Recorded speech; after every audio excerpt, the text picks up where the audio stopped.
Buenos días a todos los ingresantes del Instituto Castañeda en este ciclo de 2020, que tiene estas particularidades del aislamiento social, dada esta situación de la pandemia por el coronavirus, que nos obliga a tener que estrenarnos en estas formas de compartir también un poco las clases de manera virtual.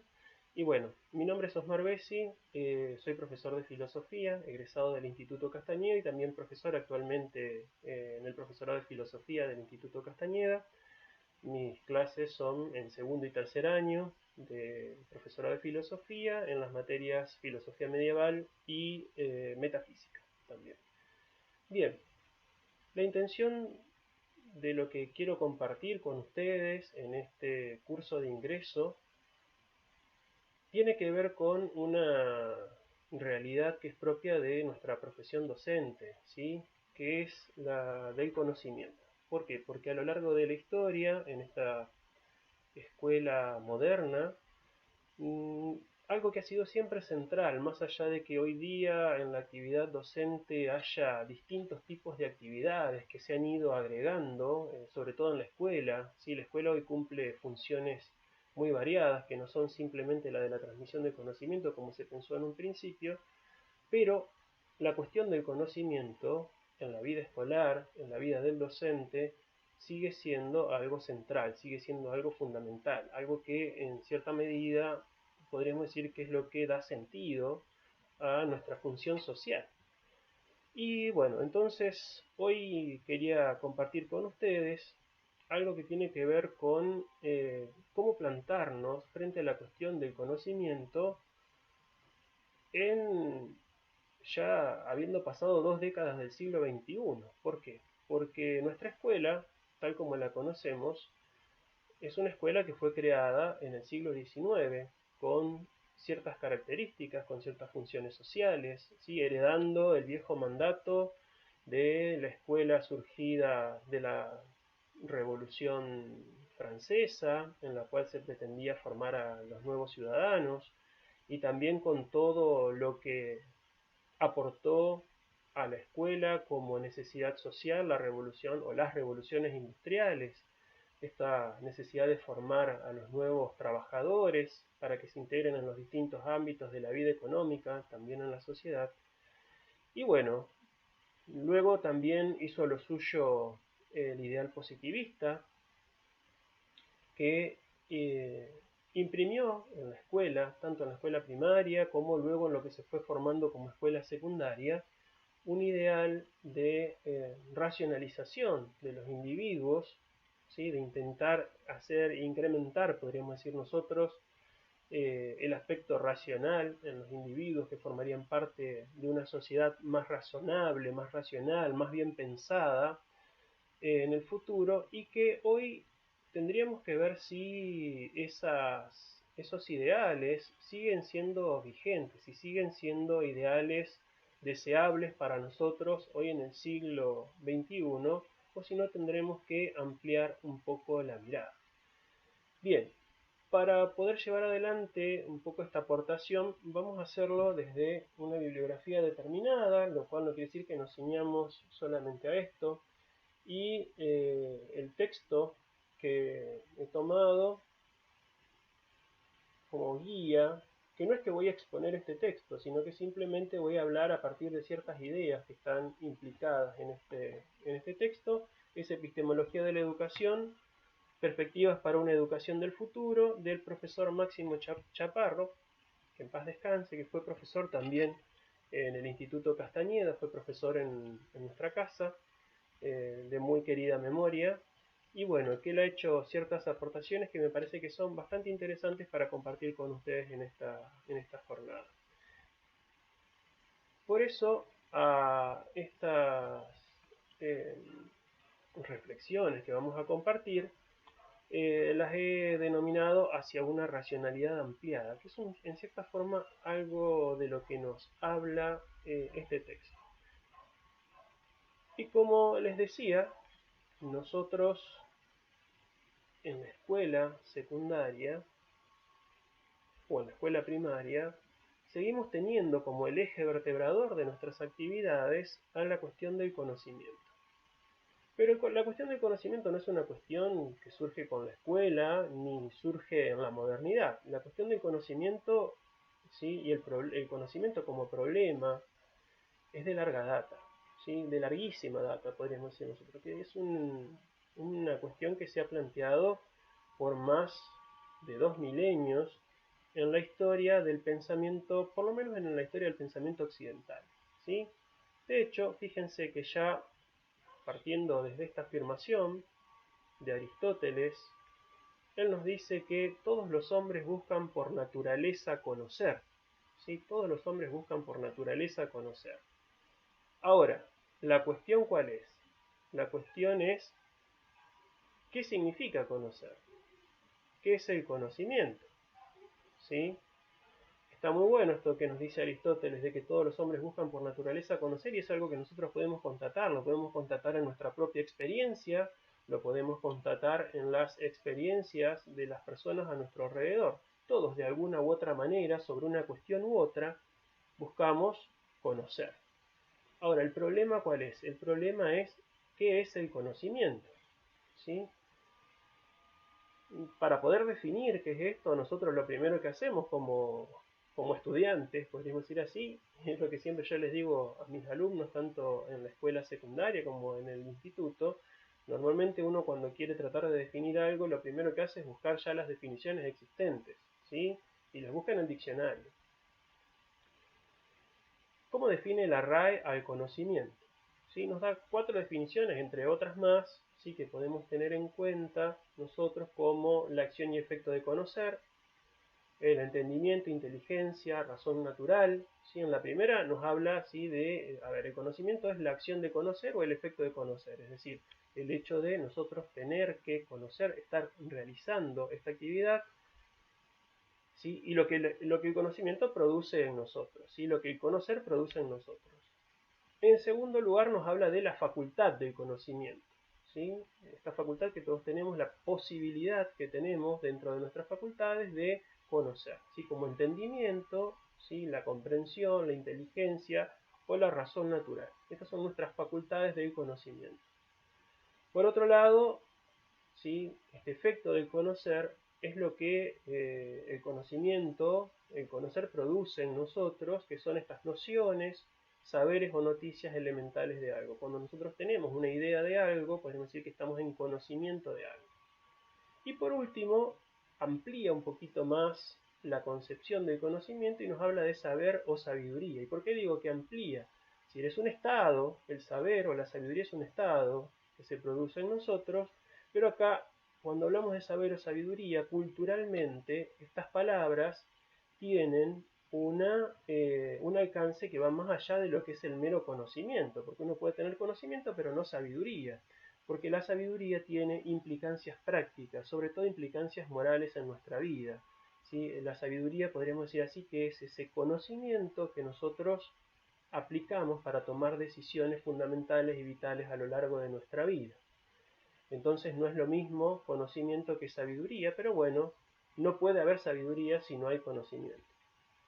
Bien, por otro lado, del conocer, la RAE nos dice que conocer es averiguar por el ejercicio de las facultades intelectuales la naturaleza, cualidades y relaciones de las cosas, ¿sí? Entender, advertir, saber echar de ver a alguien o algo, o percibir el objeto como distinto de todo lo que no es él. ¿Sí? Sí. Por un lado, esto de tener nuestras facultades, ¿sí? Dispuestas para el conocimiento, para poder comprender la naturaleza de las cosas, comprender el qué son las cosas y cuáles son sus funciones, cómo se relacionan, por ejemplo, cómo hacen las ciencias causalmente, ¿sí? Las ciencias fácticas, ¿sí? Ya las ciencias formales nos plantean relaciones que son más de implicancia que de causalidad, pero bueno, nos muestran cómo son las relaciones entre sus distintos objetos.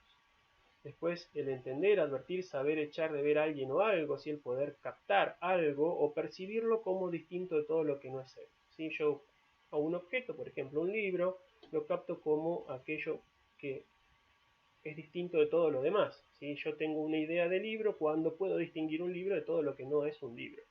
Por ejemplo, algo que puede ser muy parecido, distinguir un libro de un cuaderno, ¿sí? Son en formatos, son parecidos, pero no son la misma cosa. Bien.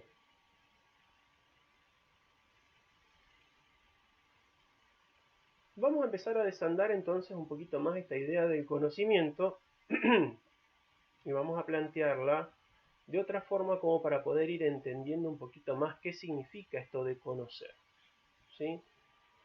Vamos a ampliar esto para que ustedes lo puedan ver, por las dudas que tengan que verlo en la pantalla de un celular que se ve chiquito. Y aquí nosotros podemos encontrarnos, porque hablamos de conocimiento y acá de lo que estamos tratando de hacer es de tratar de conocer qué es el conocimiento. Entonces tal vez acercándonos un poquito más, viendo en qué consiste este conocimiento, cuáles son las distintas formas que tienen, podemos nosotros tratar de poder ir elaborando una definición de conocimiento.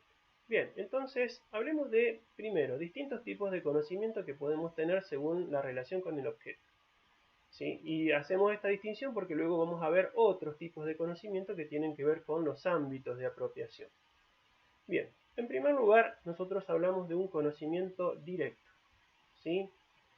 Este conocimiento directo es el conocimiento que nos llega de forma pasiva, ¿sí? De forma pasiva, por la experiencia que nosotros podemos tener de algún objeto. ¿Sí? La experiencia directa es una experiencia que se da a través de los sentidos, mediados obviamente por nuestras capacidades intelectivas, pero siempre hablando de una experiencia directa que se puede dar de un objeto. ¿Sí? Por ejemplo, esto que tengo yo enfrente mío, que es la notebook o el libro que tengo enfrente mío, ¿sí? Yo los estoy viendo, los estoy tocando, ¿sí? Esa es una experiencia directa, ¿sí? Una experiencia directa que tengo de un objeto.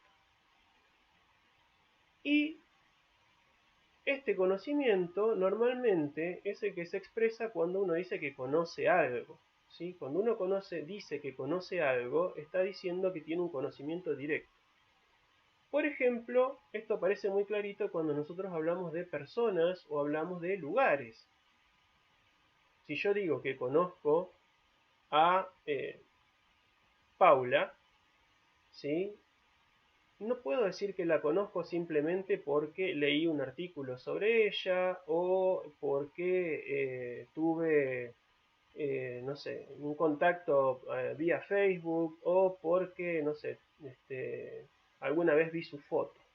Yo puedo decir que conozco a una persona cuando tuve una experiencia directa, ¿sí? De esa persona. Es decir, cuando la vi, cuando tuve trato, cuando pude saber algo de ella, pero por una experiencia, un contacto directo con esa persona. Lo mismo con un lugar, ¿sí? Lo mismo con un lugar. Yo puedo decir que conozco un lugar solamente cuando tuve experiencia directa de ese lugar. Y tuve experiencia directa cuando estuve en ese lugar. ¿Sí? Yo puedo decir que conozco Santa Fe porque normalmente paso partes de mis días durante la semana en Santa Fe y ando por la ciudad. Ahí puedo decir que conozco Santa Fe. Ahora, si yo simplemente leo un libro de geografía donde me describe la geografía física y social de la ciudad, por más que yo pueda a través de ese texto saber todo lo que hay que saber acerca de Santa Fe, yo no puedo decir que conozco Santa Fe, al menos en este sentido.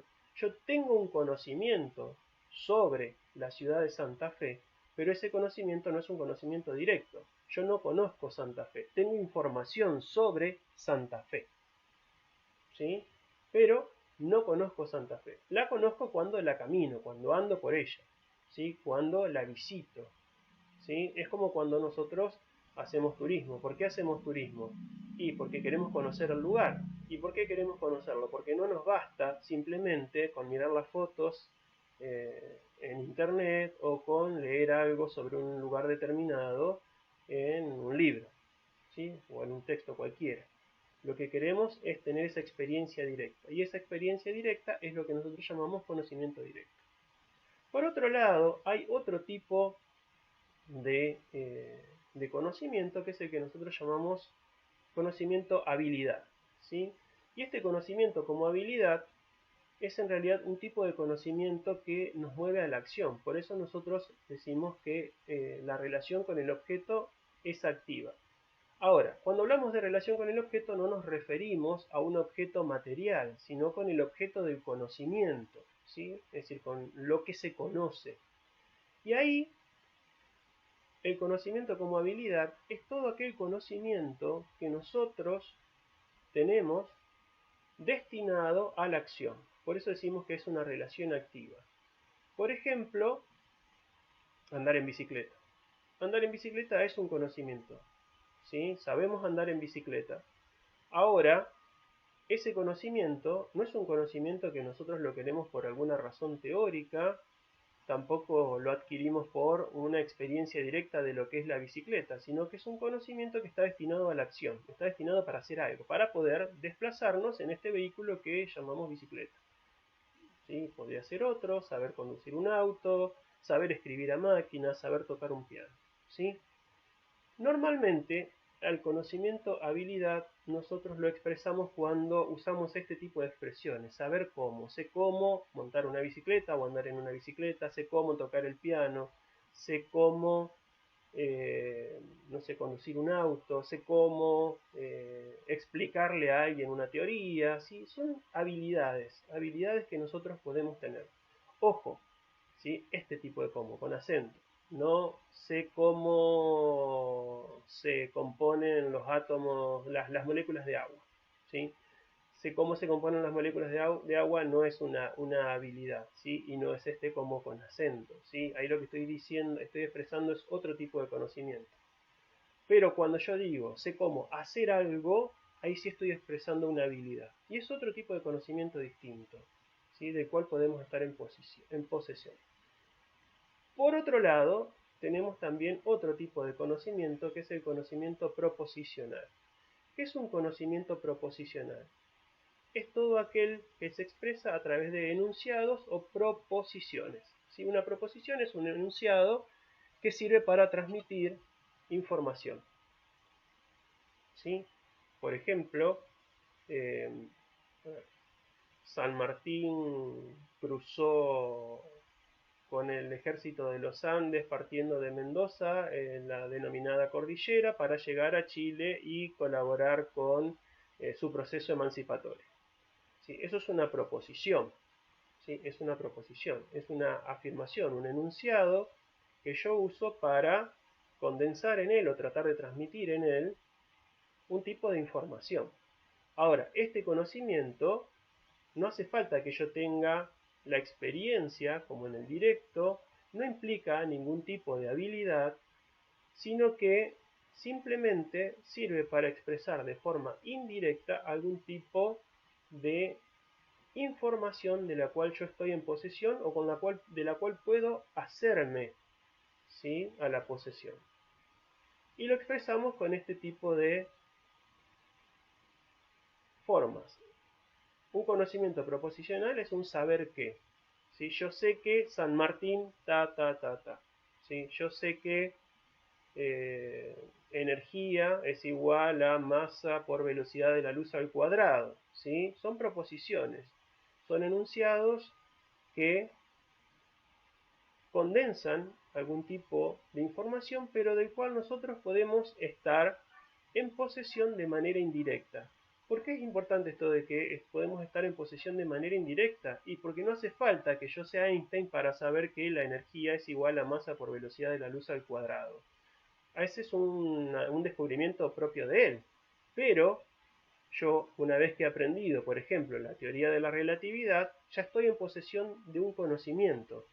No me hace falta probarlo, porque ya sé que está probado, no me hace falta tener en mis manos las evidencias de todo lo que digo o haber hecho yo las experiencias que corroboren ese conocimiento, sí, solamente si quiero hacerlo para estar completamente cierto y seguro de que esto es así, pero simplemente con haber tenido la seguridad de que esto está demostrado científicamente, yo ya puedo decir que estoy en posesión de un conocimiento, y ese conocimiento es proposicional. ¿Sí? Es un conocimiento proposicional. He adquirido, ¿sí? una determinada información a través de enunciados o de proposiciones, y por eso ya estoy en posesión de un determinado conocimiento.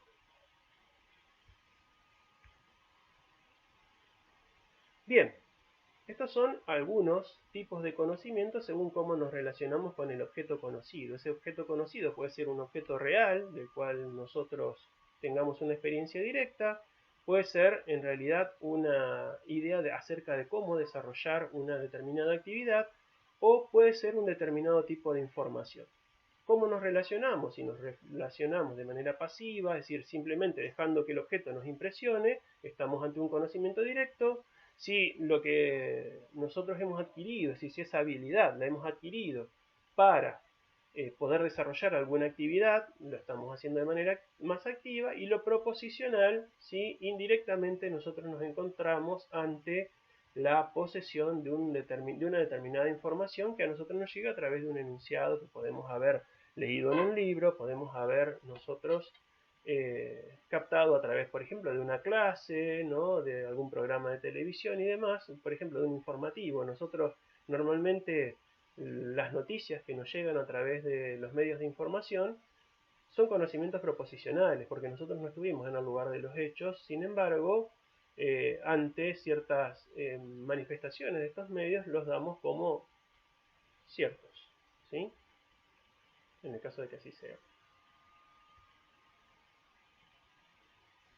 Bien, ahora vamos a esta cuestión, ¿sí? Hoy tomamos una frase de Aristóteles que decía que todos los hombres desean por naturaleza conocer, pero ya más o menos al mismo tiempo, o un poquito antes, su maestro, que es Platón, en un diálogo que él escribía, que es el diálogo del Teeteto, ¿sí?, o Teeteto, como quieran ustedes acentuarlo, puede hacerse de las dos formas, se planteaba esta pregunta, ¿sí? Se planteaba esta pregunta: ¿qué es el conocimiento?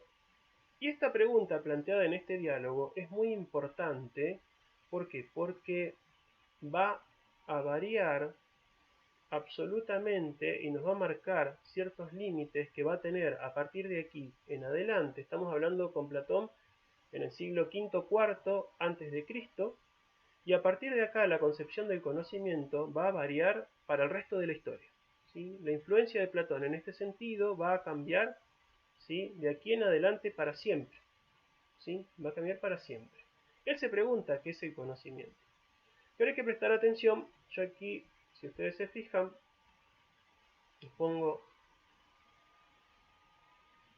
el equivalente de esta pregunta que nosotros podemos leer en cualquier traducción, pero en griego. Ti episteme, no está con los caracteres griegos, pero la pregunta que se realiza es ti episteme, ¿sí? Y acá los griegos tenían distintas palabras para poder denominar al conocimiento, ¿sí? Sofía era una, que era sabiduría, ¿sí?, que, como yo les decía recién, era este conocimiento más sapiencial, que nos ayudaba también a poder vivir nuestra vida de una manera sabia, de una manera correcta, ¿sí?, mucho más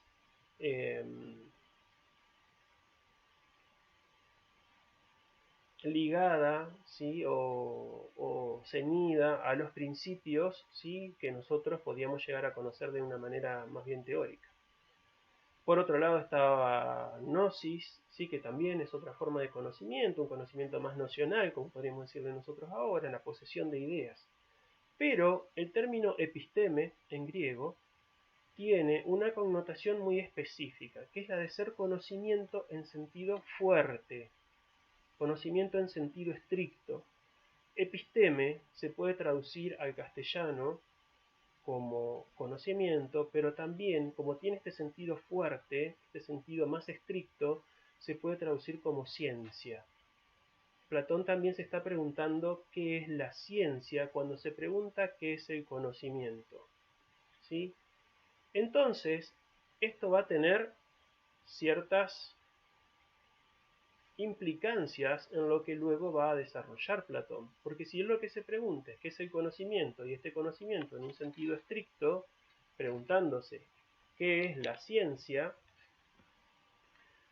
vamos a tener consecuencias, y como yo les decía, estas consecuencias van a quedar para el resto de la historia, del pensamiento y de nuestra concepción acerca de lo que es o lo que no es el conocimiento.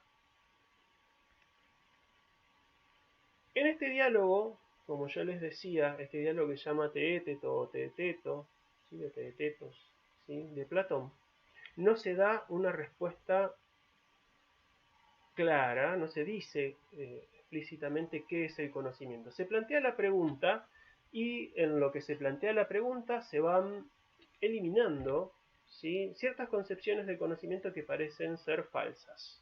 ¿Sí? Ciertas concepciones del conocimiento que parecen ser falsas. Es decir, es un diálogo que en el contexto dramático tienen Sócrates con un aprendiz de matemáticas que es Teeteto. Sócrates le pregunta qué es el conocimiento y Teeteto va elaborando distintas definiciones y Sócrates se va encargando una a una de refutarlas. Pero al final de todas las refutaciones nos damos cuenta de que nunca se termina de establecer qué es el conocimiento. Entonces, ¿por qué lo retomamos este diálogo? Porque en realidad hay algo que queda de fondo, que es el criterio con el cual Sócrates refuta esas concepciones falsas del conocimiento. Y de estas refutaciones, de estas concepciones falsas, nosotros podemos obtener ciertos criterios que nos permitan deducir en qué consiste el conocimiento para Platón. O por lo menos que podamos tener una caracterización de qué es el conocimiento para Platón. ¿Cuáles tienen que ser las notas que tiene que tener una noción que nosotros tengamos para que ésta realmente pueda ser conocimiento? Y sí, tenemos que hablar acerca de cuáles son las notas. Las que se deducen de todas estas refutaciones en este diálogo son las siguientes. Por un lado, para que haya un conocimiento tiene que haber creencia, ¿sí? En algunos textos aparece esto como traducido en lugar de creencia como opinión, dado que la palabra es doxa, ¿sí? Doxa se puede traducir como creencia u opinión. ¿Qué significa que tiene que haber creencia? Vamos a suponer que X es un individuo cualquiera, yo, ustedes, cualquier persona, ¿sí? Para que haya creencia, esta persona cualquiera, este individuo cualquiera, tiene que creer que, ¿sí? Cierta proposición determinada es cierta. ¿Sí? Una determinada proposición es cierta. ¿Sí? Por ejemplo, algo que puede estar en discusión todavía a esta altura de la historia, el hombre llegó a la luna. O, por ejemplo, algo, la Tierra, ¿sí? Es esférica o la Tierra es plana. Que haya creencia significa que Juancito, que es X, ¿sí? Un sujeto cualquiera, cree que la Tierra es esférica o la Tierra es plana. ¿Sí? Esa es una creencia. ¿Sí? Yo tengo que creer, tengo que estar convencido, tengo que tener la opinión de que tal cosa es así. ¿Sí? Ahora, para que haya conocimiento, según Platón, no solamente hace falta tener la creencia o tener la opinión. ¿Sí? Una opinión puede tener cualquiera, pero esa opinión puede ser falsa. Por lo tanto, otra característica tiene que ser que esa opinión tiene que ser verdadera. Tiene que haber verdad en eso que se cree. Y por eso aparece esto determinado así. Hay verdad cuando efectivamente, ¿sí? Se da en los hechos aquello que creemos. Efectivamente P, ¿sí? Vamos a poner, P es, la Tierra es esférica, nuestra creencia va a ser verdadera cuando efectivamente en los hechos la Tierra es esférica. ¿Sí? Ahí hay verdad. Ahora, ¿cuál es el problema? Yo puedo tener una creencia o una opinión que sea verdadera, pero va a decir Platón, no necesariamente esto es un conocimiento, o esto no alcanza para que sea un conocimiento. ¿Por qué? Porque yo puedo tener la creencia de que la Tierra es esférica, pero no tengo cómo probarlo. ¿Sí? No he hecho yo ninguna experiencia o no pude hacer ninguna experiencia que me pruebe que esto es así. Vamos a poner con un ejemplo un poquito más cotidiano. Una persona que vive en Rosario le pregunta a otra cuál es el camino que tiene que hacer para poder llegar a Santa Fe. Entonces esta otra persona le explica a esa primera que tiene que tomar la autopista, ¿sí? Pasar por Granadero Baigorria, tomar la autopista y luego dirigirse hacia el norte, 156 kilómetros, hasta llegar, ¿sí?, a la ciudad de Santa Fe. A partir de ese momento, esta persona va a tener una creencia o una opinión verdadera. Aquel que preguntó al otro cuál es el camino para llegar a Santa Fe, va a tener una opinión verdadera, una creencia verdadera. ¿Qué significa esto? Tiene una noción acerca de cuál es el camino para llegar a Santa Fe. Ahora, ¿sabe cuál es el camino? ¿Conoce el camino? Y Platón diría, todavía no lo conoce. ¿Por qué? Porque no ha recorrido ese camino. ¿Cuándo va a conocer el camino? Lo va a conocer realmente cuando tome esa autopista y haga los 156 kilómetros hasta llegar a Santa Fe. Ahí va a haber conocimiento. Si no, no hay. ¿Por qué? Porque ahí tiene la prueba de que lo que el otro le dijo, ¿sí?, es tal cual como se lo había dicho. Ahí ha hecho él mismo la experiencia. ¿Sí? Y acá ya tenemos ciertas notas del conocimiento que nos dice Platón, ¿sí?, que para que haya un conocimiento uno tiene que tener una creencia, esa creencia tiene que ser verdadera, pero aparte uno tiene que tener pruebas de que eso es así. ¿Sí? Hoy día podríamos entrar en discusión acerca de estas tres notas. Hay una linda discusión que en un texto el fallecido ya Gregorio Klimovsky presenta con estas tres notas, pero lo cierto es que estas tres notas han pasado a formar parte de la concepción clásica de lo que es el conocimiento, pero el conocimiento como lo conocemos hoy nosotros como conocimiento crítico. ¿Qué es conocimiento crítico? Conocimiento crítico es aquel conocimiento, la palabra crítica viene de krinein, que es cribar, que es tamizar, zarandear. ¿Vieron como, por ejemplo, los albañiles cuando zarandean la arena para sacar las piedritas y quieren hacer un fino? Por ejemplo, en una casa, un revoque fino, necesitan arena fina. Entonces, ¿qué hacen? Pasan por un tamiz, la arena, una zaranda, ¿sí?, pasa a través de la tela metálica, la red que tienen abajo, pasa la arena fina y quedan las piedritas. Entonces eso no queda en el revoque, ¿sí?, no arruina el revoque. O, por ejemplo, en la cocina, la señora o el señor, el cocinero o cocinera que necesita trabajar con la harina sin grumos, ¿qué hace? Tamiza la harina, ¿sí?, separa la harina fina de los grumos. En la antigüedad, ¿sí?, la criba, ¿sí?, la zaranda servía para separar, por ejemplo, el grano de trigo, por ejemplo, de lo que era el afrecho, de lo que era la paja, ¿sí?, la basura, ¿sí?, lo que no servía del grano, lo que no servía para el consumo. Bien, crítico viene de ahí, viene de poder zarandear, poder tamizar, ¿sí?, entre nuestras creencias, aquellas que pueden ser verdaderas y aquellas que no las son. Aquellas que son verdadero conocimiento de aquello que no lo es, de que es pura creencia, pura opinión, pero que no tiene un aval, una prueba de que sea así. Y esta concepción de Platón de que el conocimiento es una creencia verdadera y acompañada de pruebas, va a, en cierta forma, va a caracterizar al conocimiento crítico, que es este conocimiento que intenta separar lo que es verdadero conocimiento de lo que no es, de lo que es mera creencia o mera opinión, a lo largo de la historia, a través de los siglos.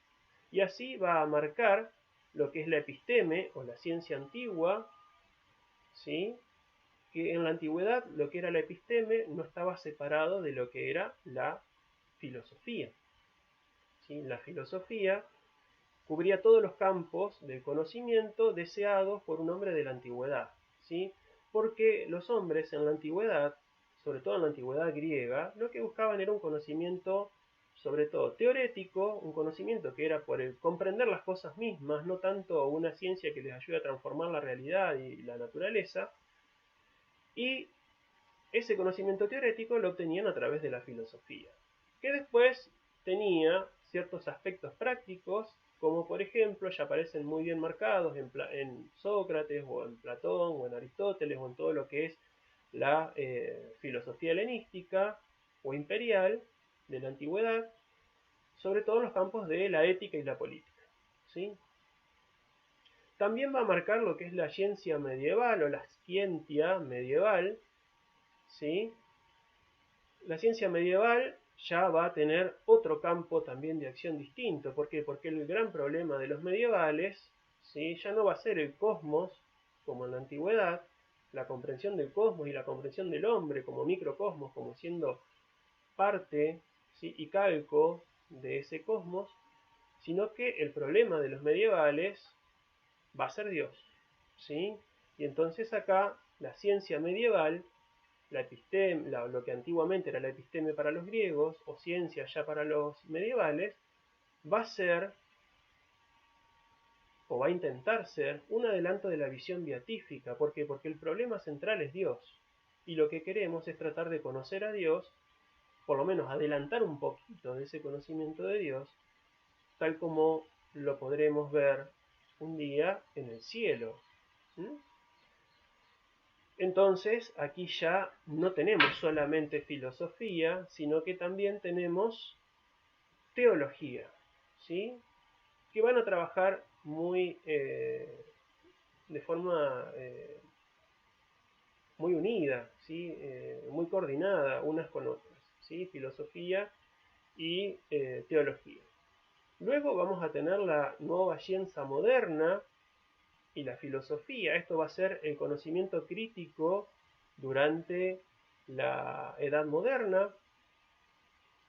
Va a estar formado por la ciencia moderna, que es ya la ciencia como la empezamos a conocer nosotros, esa ciencia que ya deja de intentar querer conocer qué son las cosas para entender cómo es el funcionamiento de la realidad natural para poder dominarlo, que es los albores de lo que va a ser la ciencia moderna y la ciencia actual también, ¿sí?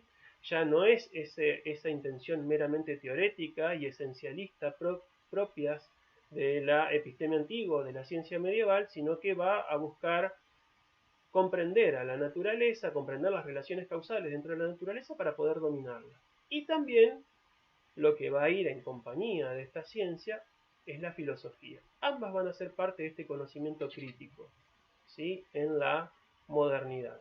Una filosofía que ya en la modernidad va a estar muy centrada en el problema del conocimiento, ¿sí?, y en el problema también ético, pero ¿sí?, uno de los centros o de los ejes de la filosofía en la modernidad va a ser el problema del conocimiento.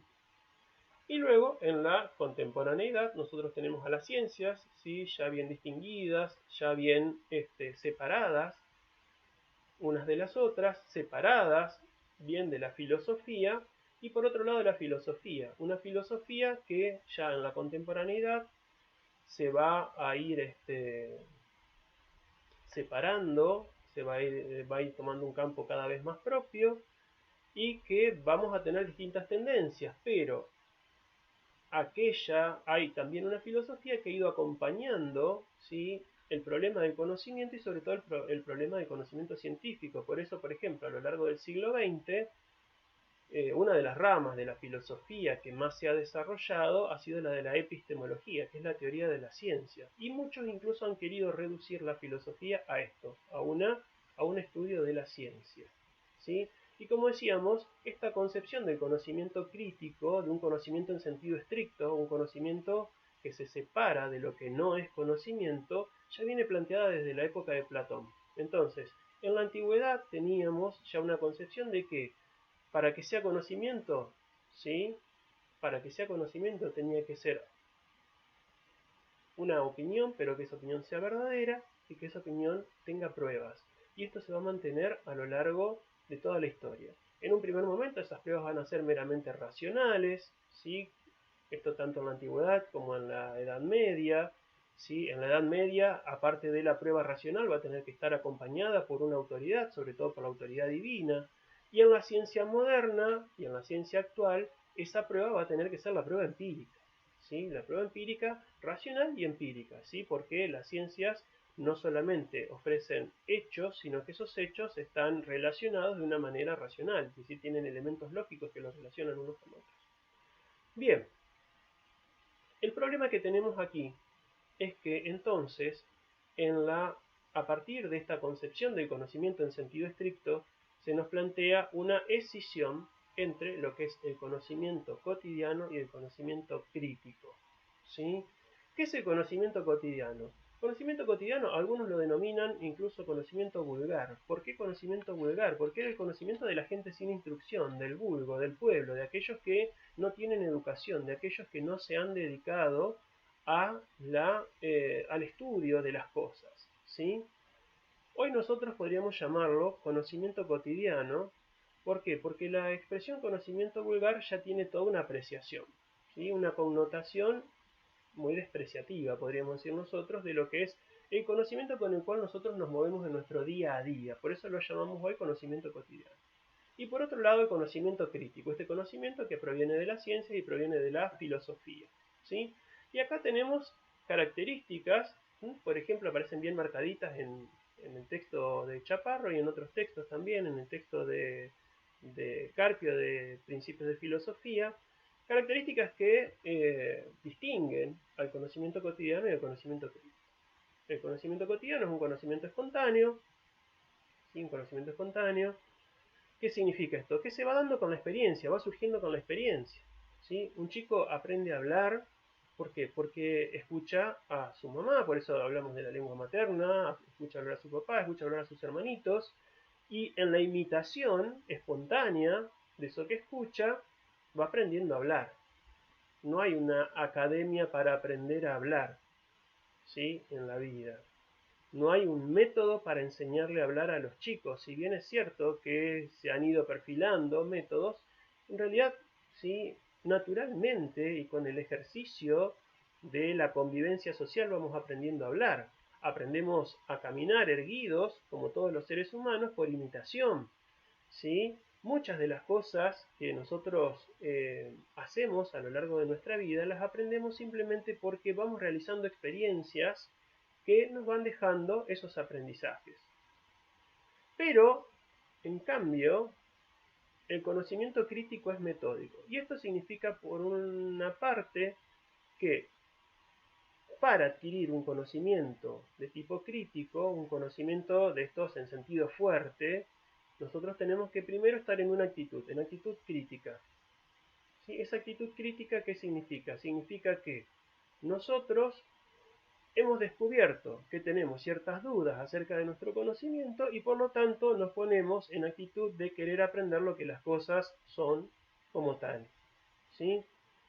Y por otro lado, aparte de esta actitud crítica, significa que para poder adquirir un conocimiento de este tipo, nosotros tenemos que tener un método, tenemos que seguir ciertos pasos. Hay ciertas formas de adquirir este conocimiento, no es ya la mera experiencia espontánea, no es el, bueno, así como vengan las cosas que vamos a aprender, sino que necesitamos tener ciertos, ciertas estrategias para poder adquirir estos conocimientos, ¿sí?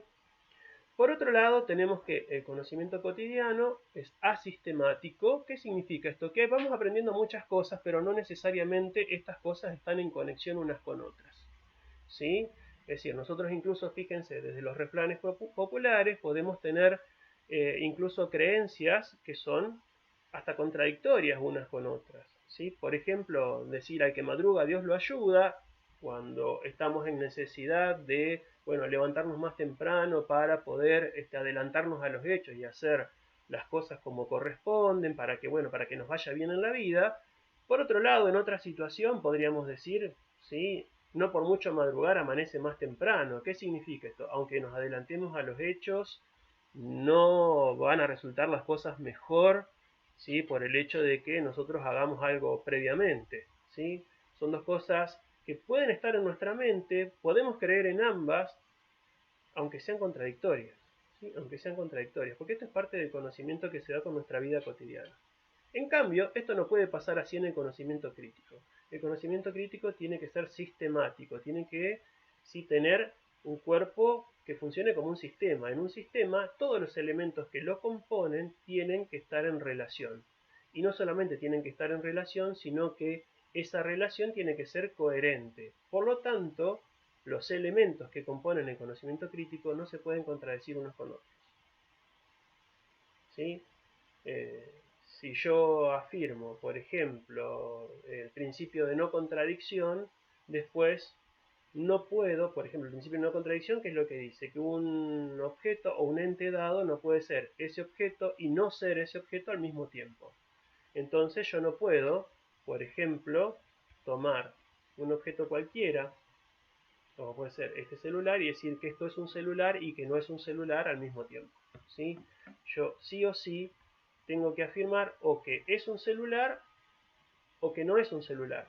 En este momento es celular, después yo le pego un pisotón, se me cayó, se me rompió, se me hizo 1000 pedazos, dejará de ser un celular. Pero en este momento es un celular. No puedo decir las dos cosas al mismo tiempo. ¿Sí? Ahora, si yo afirmo el principio de no contradicción, no puedo después estar afirmando cosas contradictorias, por ejemplo, en una teoría científica. ¿Sí? En una teoría científica. ¿Sí? Bien, por otro lado, tenemos estas características del conocimiento cotidiano, que es subjetivo. ¿Qué quiere decir esto? Que depende de la percepción, de la apreciación de un sujeto. ¿Sí? El conocimiento cotidiano normalmente está basado, ¿sí? Y suele tener un gran componente subjetivo en lo que nosotros creemos que son las cosas, cómo creemos que funcionan las cosas subjetivamente. En cambio, el conocimiento crítico intenta, y esto tenemos que dejarlo bien en claro, intenta ser objetivo. ¿Qué significa esto?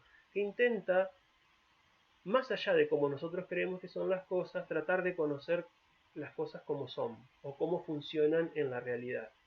¿Sí? Por ejemplo, nosotros podemos tener a nivel subjetivo en nuestra vida cotidiana ciertos prejuicios raciales, por ejemplo, creer que las personas de tales condiciones o tal raza o tal etnia tienen determinadas características y después objetivamente nos damos cuenta de que no son así cuando hacemos un estudio crítico un poquito más detallado, ¿sí? Más desligado de nuestros prejuicios, pero sí intentando conocer las cosas como son realmente, ¿sí? O cómo funcionan realmente. Por otro lado, ¿sí? También el conocimiento cotidiano es socialmente determinado. ¿Qué significa esto? Que es socialmente determinado. Que depende de la sociedad en la cual nosotros nos criamos. ¿Sí? Un conocimiento cotidiano, ¿sí? puede ser válido para nosotros acá en Santa Fe, Argentina, pero no ser válido, por ejemplo, en Buenos Aires, o no ser válido para los chinos. ¿Sí? Cada cultura, ¿sí? Cada cultura tiene determinadas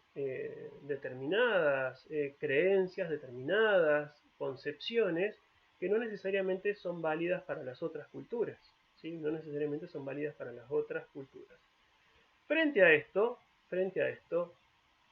el conocimiento crítico va a tratar de ser racionalmente fundamentado. ¿Qué significa esto? Que la aceptación de un conocimiento no tiene que ver con la cultura en la que yo vivo, ¿sí? Como por ejemplo puede ser ciertas creencias acerca de cómo ordenar los muebles. ¿Sí? Para nosotros, ¿sí? Ordenar los muebles tiene que ver con una cuestión de estética, de aprovechamiento del espacio. En cambio, fíjense, para China, cómo ordenar los muebles, para un chino, cómo ordenar los muebles puede tener que ver con el Feng Shui y entonces con cómo las energías van circulando dentro de la casa y eso puede determinar una mayor o menor suerte en todo lo que yo haga en mi vida a lo largo de mi permanencia en esa casa o en esa habitación. Son cosas que son concepciones que son muy distintas en una sociedad o en otra. ¿Sí? Ahora, un saber crítico tiene que ser racionalmente fundamentado. Y mientras sea racionalmente fundamentado, este saber crítico va a ser válido más allá de la cultura en la que habite la persona que posee este conocimiento. ¿Sí? No importa si es chino, no importa si es coreano, no importa si es estadounidense o si es argentino. Si tiene fundamentos racionales, este conocimiento puede ser válido para cualquier cultura. ¿Sí?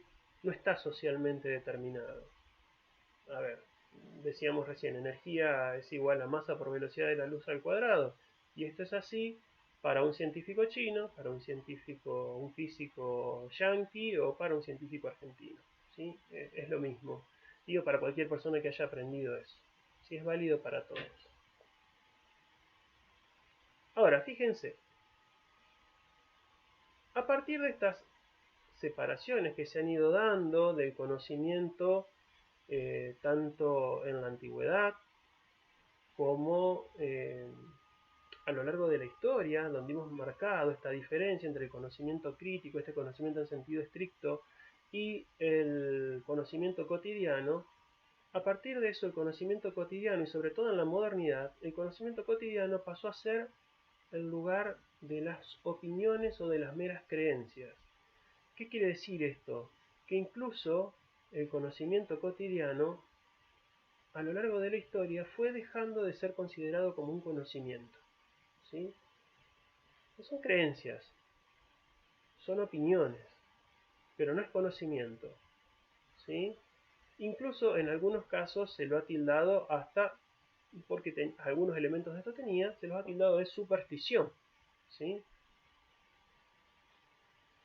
Entonces, desde esta visión restrictiva del conocimiento, el saber cotidiano no ha sido considerado durante mucho tiempo como propiamente un conocimiento, ¿sí?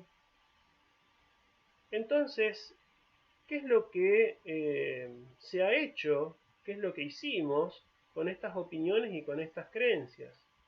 Lo que hicimos fue inventar una institución que purifique las conciencias de las nuevas generaciones de todos estos pseudo conocimientos y que los reemplace con conocimientos en sentido estricto o verdadero, es decir, conciencia. ¿Sí? Inventamos una institución que purifique las conciencias de las nuevas generaciones de todos estos pseudo conocimientos y los reemplazamos con conocimientos en sentido estricto, es decir, conciencia. ¿Cuál ha sido esa institución? ¿Cuál ha sido esa institución que nos ha servido para reemplazar los pseudoconocimientos por conocimientos verdaderos, por conocimiento en sentido estricto, por conocimiento crítico? Esa institución ha sido la escuela, en todas sus formas, ¿sí? Ya sea la escuela antigua, ¿sí?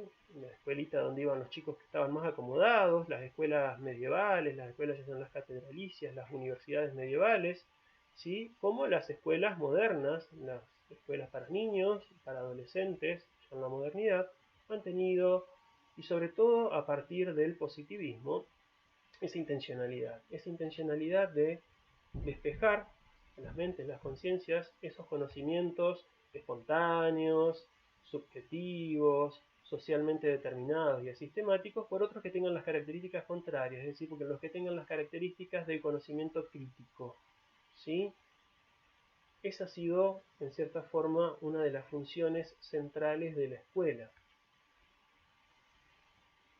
Y a partir de ahí, nosotros podemos empezar a hablar, así como hablábamos del saber cotidiano y del saber crítico, que estaba conformado por ciencia y filosofía, de un nuevo tipo de saber, ¿sí? ¿Por qué? De un nuevo tipo de saber. Y esto ya no hablamos de tipos de saber según la relación con el objeto conocido, sino con los ámbitos de apropiación. En el ámbito cotidiano nosotros nos apropiamos de un saber cotidiano, ese saber con el cual nosotros nos movemos en el día a día, con el cual resolvemos nuestros problemas en nuestro cotidiano existir. En el ámbito del saber crítico, nosotros tenemos a las ciencias y las filosofías, estos saberes en sentido fuerte, ¿sí? Que tienen una cierta prueba que los sostiene, aún con todas las falencias que sabemos que esas pruebas pueden tener hoy día, ¿sí? Porque hoy nadie toma la ciencia en un sentido tan absoluto como se la tomaba en el iluminismo o en el siglo XIX con el positivismo, ¿no? Donde las ciencias siempre iban en un progreso a mayor y que lo que estaba sentado de una vez ya estaba sentado para siempre. Y aparece otro tipo de saber que es el saber escolar. ¿Por qué lo presentamos como un saber distinto? ¿Sí? Porque el saber escolar no es ni el saber cotidiano, porque de hecho, decíamos recién, pretende purificar a las conciencias de este saber cotidiano, pero tampoco es el saber crítico como tal, porque en la escuela nadie hace ciencia, nadie produce ciencia, ni siquiera recreamos estrictamente la ciencia o la filosofía. El saber cotidiano, ¿sí?, del cual se intenta purificar a través del saber escolar, ¿sí?, nos ayuda a resolver los problemas de la vida cotidiana. El saber crítico, que es aquel que intenta, en cierta forma, hacernos partícipes del saber escolar, es aquel que proviene del ejercicio de las ciencias. Pero el saber escolar es un saber intermedio. ¿Por qué? Porque lo que se intenta a través del saber escolar es que nosotros vayamos adoptando ciertas proposiciones que provienen de las ciencias o que provienen de la filosofía, pero que estrictamente hablando no son ni la ciencia ni la filosofía, y que de a poco vayamos reemplazando nuestras creencias cotidianas por estas nuevas, sí, que provienen de la ciencia y de la filosofía. Ahora, este saber escolar, ¿sí?, no proviene solamente de la ciencia y de la filosofía, pero intenta todo estar trasvasado de una cierta información científica y filosófica, incluso hasta cuando aprendemos arte, ¿sí? Incluso hasta cuando aprendemos arte. Fíjense que en la escuela aprendemos el arte como un objeto de estudio. Y por eso incluso resultan a veces tan aburridas las clases de música, porque aprendemos una teoría acerca de la música más que el poder disfrutar de una forma de arte tan vital como lo es para nosotros y como lo es sobre todo para los chicos y para los adolescentes, la música. ¿Sí? Por otro lado, fíjense que dentro de ese saber escolar tenemos grandes espacios dedicados a las disciplinas que se consideran más importantes, pero tenemos un mínimo espacio dedicado al saber artístico o incluso al saber ético.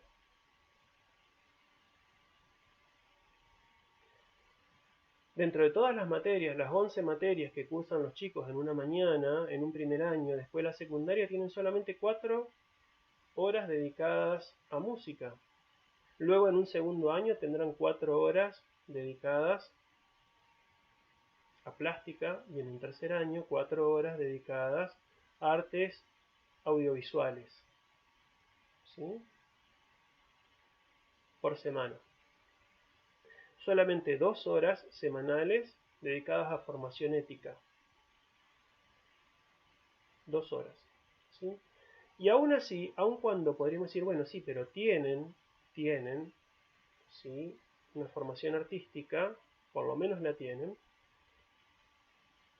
¿con qué nos encontramos? Nos encontramos con que, en realidad, esa formación artística tiene que ver más con una teoría del arte que con el arte mismo, ¿sí? Tiene que ver más con una teoría del arte que con el arte mismo. Es cierto que uno necesita, ¿sí?, la teoría del arte para poder disfrutar del arte. Pero cuando la teoría, ¿sí?, reemplaza al arte, entonces estamos ante un problema. ¿Por qué? Porque nunca llegamos a ese disfrute para el cual el arte fue creado, precisamente, ¿sí? Y acá nos encontramos también ante un problema. ¿Cuál es ese problema? El problema es que si la escuela lo que intenta es precisamente purificarnos de esos saberes cotidianos con todas esas características, perdón, también es cierto que el conocimiento cotidiano es el que hunde sus raíces en el mundo de la vida.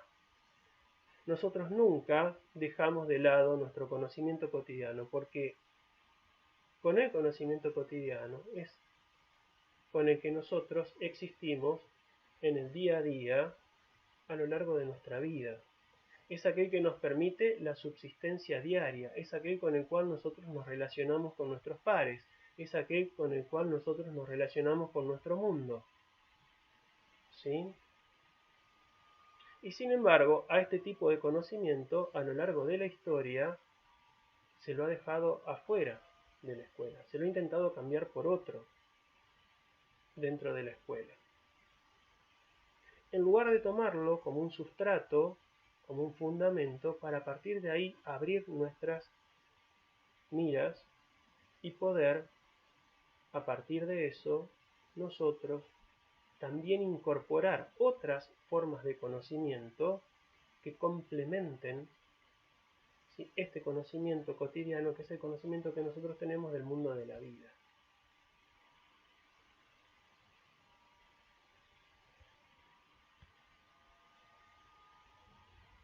Y es en el mundo de la vida de donde brota también la significación de otros saberes que forman parte de la existencia humana.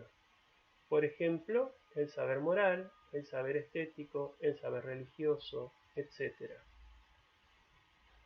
¿Qué significa esto? Significa que nosotros, a lo largo de nuestra existencia, más allá de cuántos saberes críticos podamos adquirir, el horizonte de sentido para todos esos saberes siempre va a provenir del conocimiento cotidiano que nosotros hemos ido adquiriendo en el mundo de la vida. Y sin embargo, este conocimiento, ¿sí?, a lo largo de nuestra tradición educativa ha sido dejado de lado en las escuelas, ¿sí?, y se ha intentado reemplazar por otro, ¿sí?, Ahora, estos saberes no son verdaderos saberes a la hora de tener que enfrentarnos a nuestra vida cotidiana. Porque de hecho, incluso aquellas cuestiones que nosotros venimos aceptando solamente por tradición, las hemos aceptado precisamente porque funcionan a la hora de resolver el problema de nuestra vida, de nuestra existencia.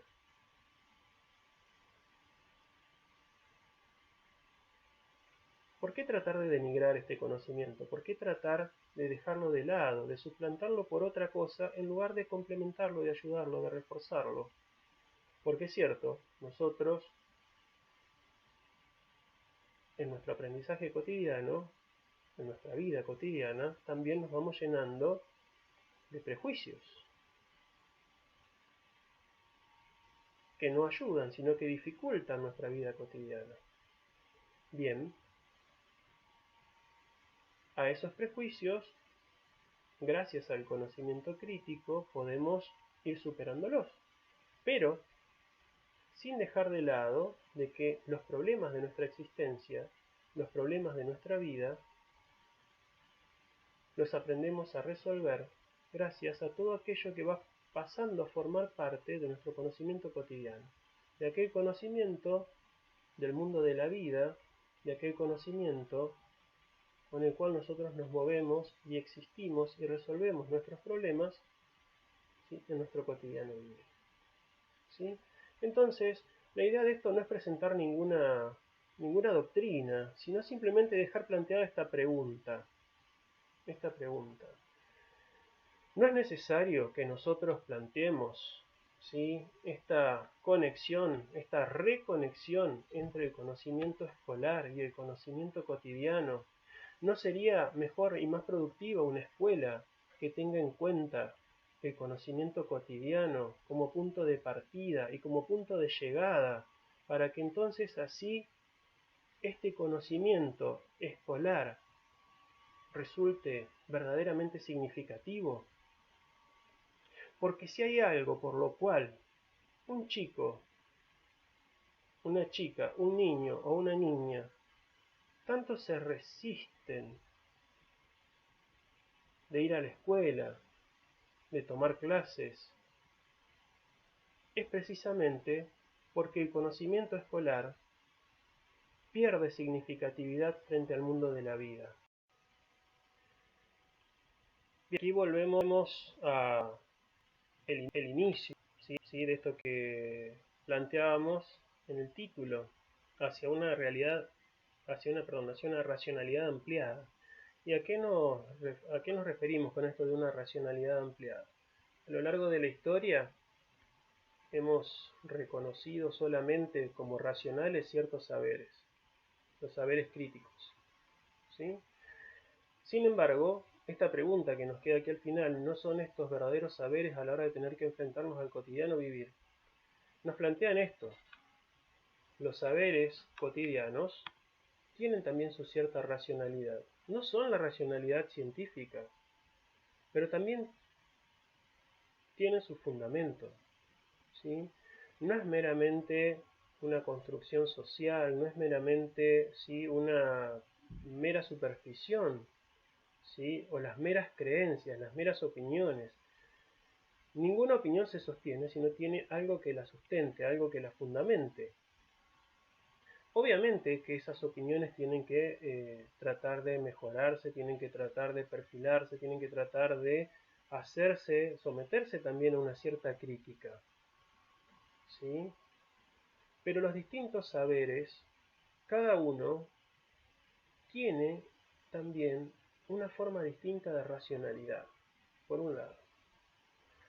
Y esto también tiene que ver con algo de lo que nos hemos dado cuenta en las últimas décadas, ¿sí?, en el último medio siglo tal vez, y es que también las distintas personas tienen distintas formas de racionalidad.